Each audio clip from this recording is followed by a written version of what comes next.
તો guys good morning. અત્યારે વાગ્યા છે સવારના 4 એન્ડ હું જાઉં છું ધવલનું હેર ટ્રાન્સપ્લાન્ટ કરાવવા. એટલે અમે લોકો જલ્દી ઉઠી ગયા છીએ કેમ કે અહીંયાથી છેક સુરત જવાનું એટલે બહુ બધું લોંગ ડિસ્ટન્સ છે. બેગ પેક થઈ ગઈ છે એન્ડ હવે અમે લોકો થોડીક જ વારમાં નીકળશું. બહુ જ વહેલા ઉઠ્યા છીએ.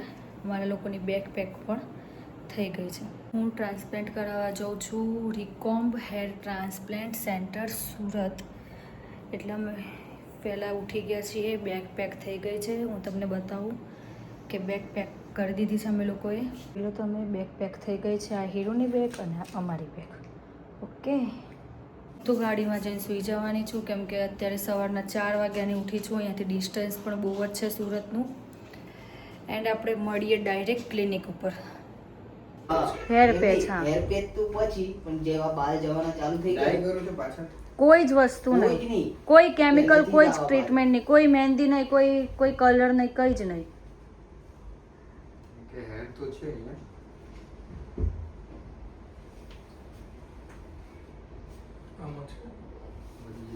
એ ત્યાં જે આવે છે ને છૂટા છૂટા એ મોટા મોટા આવે છે. ગ્રો કેમ નહીં થતા હોય? અને કેવું છે ને સપોર્ટ જોઈએ. તમે એટલીસ્ટ 1 વર્ષ પહેલા જે ડૉક્ટરને વાત કરી ને ત્યારથી ચાલુ કરી દીધું છે ને મેડિકલ ટ્રીટમેન્ટ તો પણ અત્યારે આપણા માટે બહુ ઇઝી રહે. મતલબ આમાં કેવું છે કે ફેમિલીમાં આવું કોણ કરે, કંઈ થયું તો મારે એકને એક છોકરો છે, કંઈ થઈ ગયું તો અત્યારે બી અહીંયા આવવા માટે અમારા લોકોને બહુ પરમિશન લેવી પડી છે. છોકરાને લીધે ઘણા ટ્રાન્સપ્લાન્ટ કેન્સલ છે. બધા કેટલા પેશન્ટ એવા હોય કે એને એક પેશન્ટ તો મેં રાખે અને એને ખાલી પ્રોબ્લેમ એટલો હતો કે માથું દુખતું હતું. માથું દુખવાનો પ્રોબ્લેમ અવારનવાર વચ્ચે થતો હશે. રાત્રે 11 વાગે એને કેન્સલ કરાવ્યું. બીજે દિવસે બધું પ્રિપેરેશન દીધી. અમે 30,000 ડિપોઝિટ લઈએ નોર્મલી પેશન્ટમાં. એ પણ કે વાંધો નહીં સાહેબ, મમ્મી જ નથી માનતા તો શું વાંધો. અત્યારે અમારે કાલે હજી સાંજે તો પેકિંગ કરીએ છીએ, અહીંયા નીકળવાનું છે. મારા સાસુ, મારે એક બિલ્ડરનું એક પ્રમોશન હતું. હજુ તમે નક્કી તમારે જવું જ છે? જોજે કશું થાય નહીં. મારે એકને એક છોકરો છે, મારે એકને એક છોકરો છે. સેફ છે પણ એ લોકો નાખેલું હા, 8 મહિના જેવું રિઝલ્ટ આપણે ઓબ્ઝર્વ કરતા છીએ એ પ્રમાણે. અને સ્પ્રે છે તો આપણે કાયમ માટે યુઝ કરવાનો છે. અને શેમ્પુ ને બધું 7મા દિવસથી પછી અમે તમને ગાઈડ કરતા છીએ એ પ્રમાણે ચાલુ કરવાનું. કેટલા દિવસ તડકામાં કેટલા દિવસ મતલબ સાચવવાનું કેટલા દિવસ કરાય પછી? 10 દિવસ મેં અને નોર્મલી જે હેરલાઇન હોય આપણી એના કરતાં આપણે થોડી એની પાછળ જ રાખવી પડશે કારણ કે ઓછો એ ગ્રાફ્ટ નંબર ઓછા છે અને એરિયા વધારે છે આપણી પાસે. હા, એટલે આપણે થોડી પાછળ લેશું 1 સેન્ટીમીટર જેટલી. હા.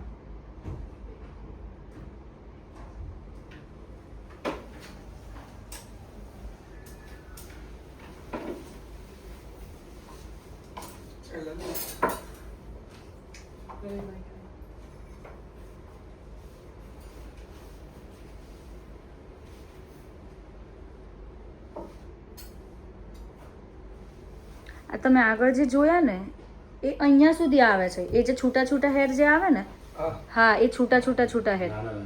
હા, એ નાના નાના. પણ રીઝન શું હશે આવી રીતે ના ગ્રોથ કરવાનું? જેનેટિક છે, હોર્મોનલ. છે પપ્પાની છે ફાધર સાઈડ કે મામા સાઈડ. મારા ફાધર ને છે પણ મારા ફાધર ને નહીં. હા, એટલે મારા દાદા છે ને એમને નહીં. જેનેટિક હોય પેલું. બાકી ગરમી તો બહુ જ છે શરીરમાં. અને પાછું મારે કેવું છે ખબર, મને અતિશય ગરમી થાય ને તો માથામાંથી પાણી આવી જાય ને પણ માથું એકદમ ચીલ્ડ હોય. ગરમી માથામાંથી નીચે ઉતરે પણ જો તમે હાથ મૂકો ને ઉપર તો એ ચીલ્ડ લાગે. ઠંડુ હોય એનું ખબર નહીં હારું એવું કેમ. ઉપર જો એક જ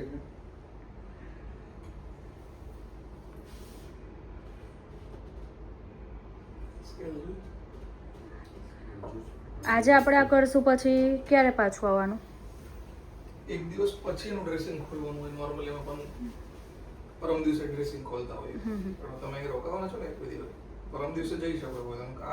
ત્યાં ડ્રેસિંગ ખોલે તો બી ચાલે. ત્યાં પણ કોઈ છે નહીં ને.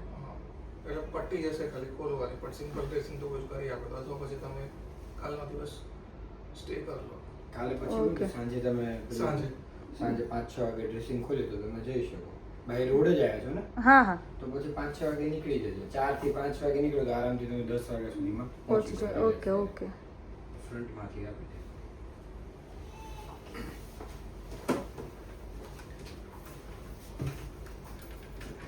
સ્ટ્રેટ જ લઈને કૌમાં પેલું એટલે ખાલી આ તો એક પેલું 7 માર્કિંગ માટે 7 સેન્ટીમીટર 8 જેવું હશે મારે ખ્યાલથી 7 છે પેલી અહીંયા આવે છે પછી એની પાછળ જઈ જઈએ બરાબર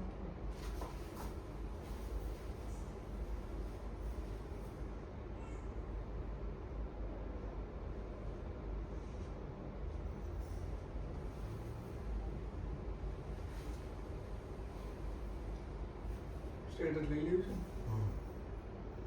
છે હિન્દી બી આપણે આ સાઈડ થોડી લઈ લઈએ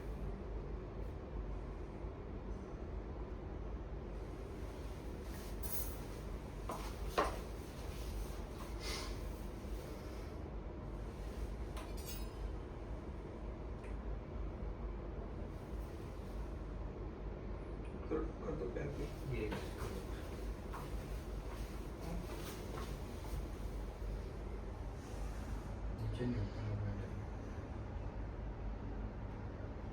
એટલે આ તો આઈડિયલ લાઈન પર આવી 7 સેન્ટીમીટર પોઈન્ટ કરતો થોડા એક મિનિટ પાછળ લઈ લો મસાલા છે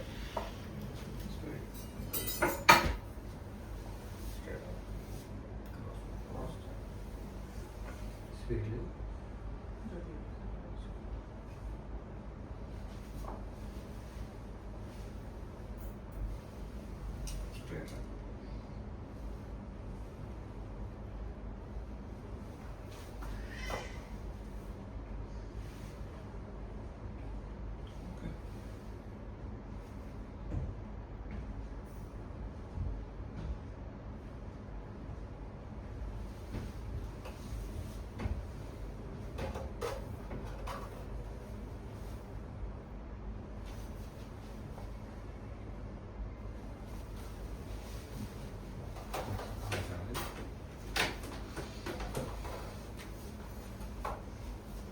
બર્થડે ગેમ ને હા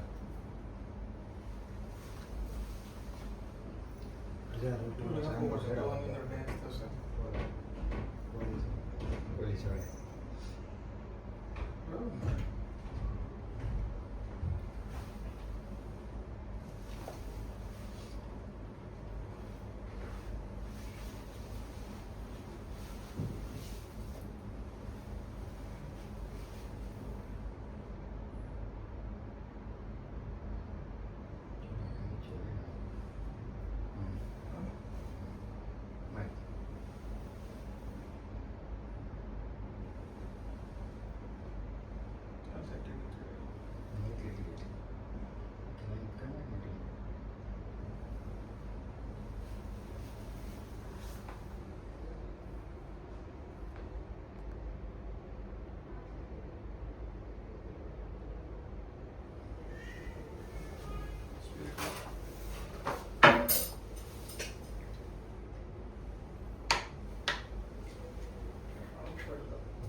કેપમાં પાડી દીધો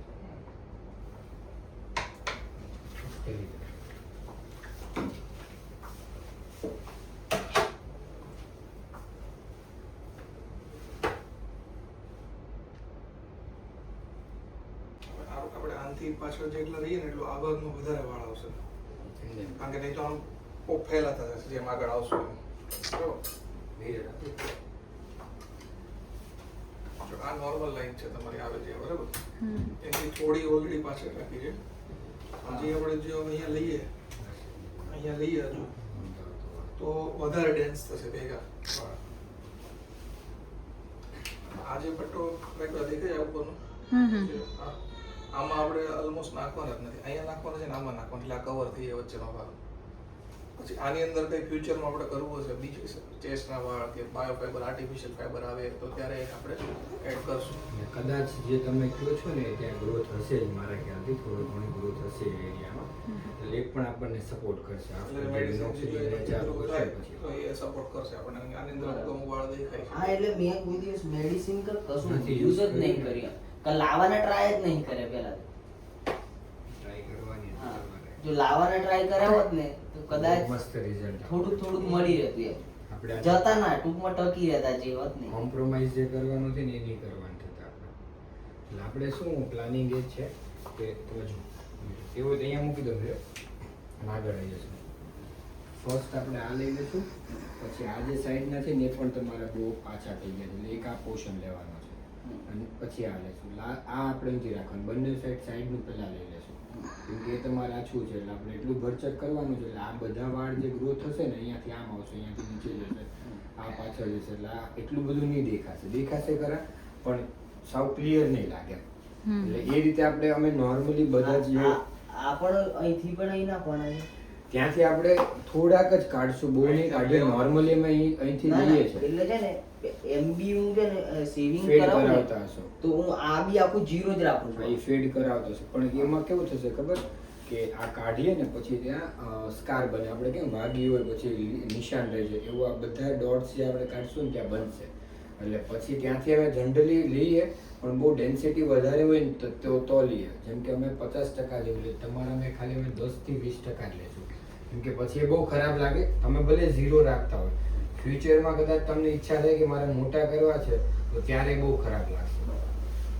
અને ગ્રેડ 6, 7 જે તમારો 7 ગ્રેડ કહેવાય લાસ્ટ જે આપણે બોલ્ડનેસનો કહેવાય, તો એ રીતે અમે આ જ પ્લાન કરીએ કે ઇન કેસ કોઈને સેકન્ડ ટ્રાન્સપ્લાન્ટ કરવું હોય તો ખાલી આ જ એરિયામાં કરવાનું રહે, વાળ મિક્સ કરવા ના થાય. એટલે ચેસ્ટના વાળ ટોટલી અલગ રહે અને ખાલી ડેન્સિટી આપવાનું જ કામ કરે.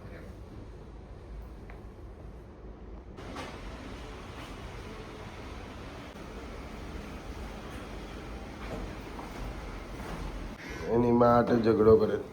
કેમ એની માં હતી છે.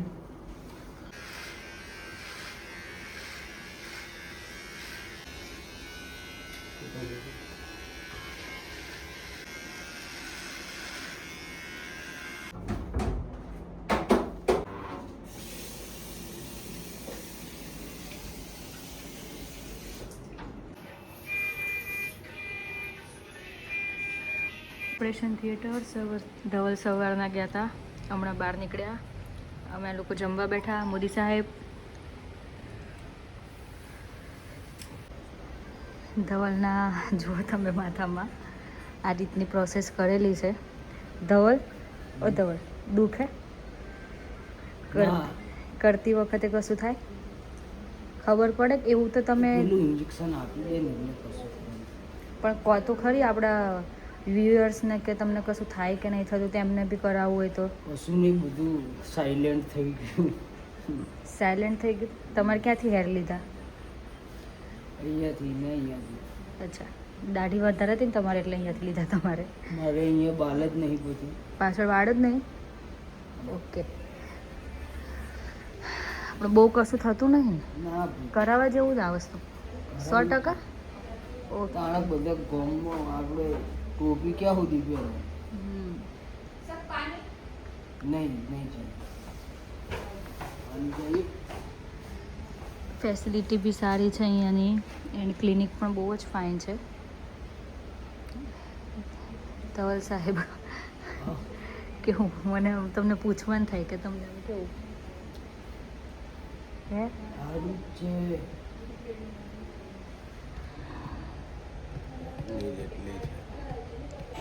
તો ગાઈસ અત્યારે વાગી ગયા છે સાંજના 5:30. અમે લોકો સવારે 8 વાગ્યાના આવ્યા છીએ અને 8 વાગ્યાથી કામ ચાલુ છે. અને થોડી વારે ધવલ બહાર આવતા હતા પણ હજુ મેઇન કામ એમનું પત્યું નથી. થોડી વાર જમવા, થોડી વાર રેસ્ટ કરવા એમ આવતા હતા પણ હવે એમનું મેઇન કામ પતશે. આમ તો હું સવારે 4 વાગ્યાની નીકળી છું ઘરેથી. 4 વાગે હું ભરૂચથી સુરત આવી એન્ડ હજી સુધી તો અહીંયા જ છીએ કેમ કે બધું પ્રોપર કામ પતે એટલે આપણે જવાનું છે. એન્ડ ધવલની ફાઇનલ કન્ડિશન કેવી છે એ પણ હું તમને બતાવીશ. તમે આગળ જોયું કે ધવલને બોલે તો થોડું ખેંચાય છે, બાકી બીજું કશું નહીં થતું. પણ જો આપણે નવું કંઈક પણ કર્યું હોય ઓપરેશન તો આપણને થોડું તો ફીલ થાય જ. એટલે હવે ધવલ બહાર આવે એટલે આપણે એમની મેઇન કન્ડિશન જોઈએ કે કેવી છે, એમને કેવું ફીલ થાય છે. એન્ડ રિયલી અહીંયાનું મને પર્સનલી બધું બહુ જ ગમ્યું કેમ કે અહીંયાની સર્વિસ પણ એટલી સારી છે એન્ડ બધા કમ્પ્લીટ છે. તો હવે આપણે ધવલનું કન્ડિશન પણ જોઈએ કે ધવલ આવે તો એમના હેરની કન્ડિશન કેવી છે. એન્ડ આજે તો કશું મતલબ દેખાશે ને કેમ કે આજે તો જે ડ્રેસિંગ હશે કાલે ડ્રેસિંગ ખુલશે પછી આપણને એમના અંદર જે શું કઈ કઈ રીતની પ્રોસેસ કરી છે એ આપણને ખબર પડશે. તો ચલો ધવલની આવવાની વેઇટ કરીએ. ફાઇનલ ધવલ આવી ગયા, ચેન્જ થઈ ગયું. ધવલ થોડુંક નીચે જોવાશે. હજુ તો ઉપર પેલું પહેરવાનું બાકી છે. બાકી છે. પેલું શું છે એનેસ્થેસિયા એવું કંઈક કહેવાય ને કરેલું છે. અચ્છા ઓકે ઓકે હા. તો બી આની અંદર ઘણું જેટલા આપણે એક્સપેક્ટેડ હતા એની કરતાં વધારે નીકળ્યા છે. દાઢીમાંથી સારા દાઢીમાંથી સારા કવર થયા છે.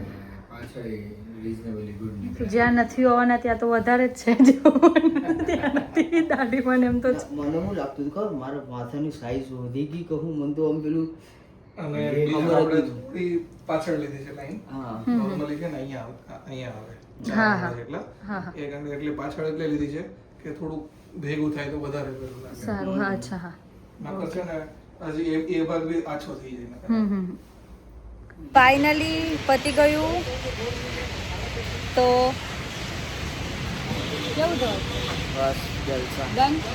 કોઈ વીકનેસ નહીં રાખી? ના જરાક બી ઓકે. ખાલી thank you for Recomb hair transplant centre. તમે ધવલનું મસ્ત કામ કરી આપ્યું એન્ડ મને પર્સનલી કામ બહુ જ આવું મને ગમ્યું. નહીં લાગતું કોઈ બીજી